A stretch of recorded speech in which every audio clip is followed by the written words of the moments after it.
Likas ng tula, magpapalitan ng kuro-kuro tungkol sa wikang Pilipino. Kung ito nga ba'y tanging tulay sa pagkakaunawaan ng lahat sa anumang sulok ng bayan.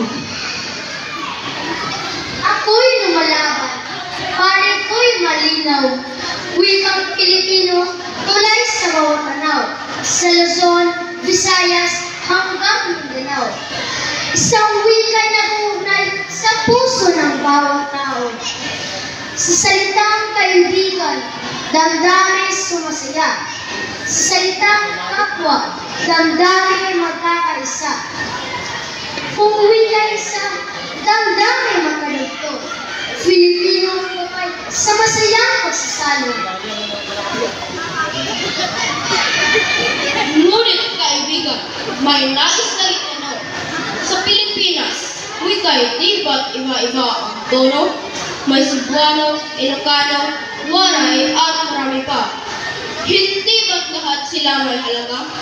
Kung Filipino lang ang ating pairalin, baka may ibang damdamin masali. Pagkakaunawaan ay mas lalalim kung lahat ng wika'y ating tatangkilikin. Tama, iba-iba ang wika sa bayan. Ngunit Filipino ay nagsisilbing-daan. Ito ang unawain ng karamihan. Tulay sa reliyon, malayo man ang pagitan. Kung magkaibigan tayong hindi makaintindihan, paano magtatagpo ang dalawang isipan? Filipino ang sagot sa damdamin ay tulay sa pagkakaunawaan. Ito'y walang kapantay. Ngunit ang tunay na pagkakaisa, kaibigan, ay hindi lang batay sa isang kasuotan. Sa pagtanggap ng iba't ibang wika'y kulay. Mas matibay ang samahan, mas bukas ang buhay. Gamitin natin ang Filipino. Oo, totoo. Ngunit, igalang din ang iba. Huwag kalimutan ito. Sa ganitong paraan, tunay na magkakipit-bisig, walang maiiwan.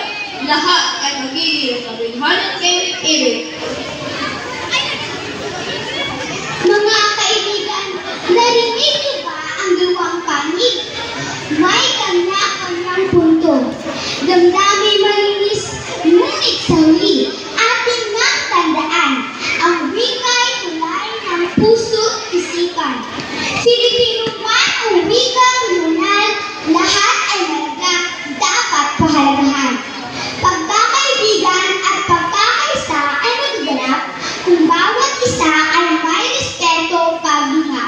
Mabuhay ang wikang Pilipino! Mabuhay ang lahat ng wika sa Pilipinas!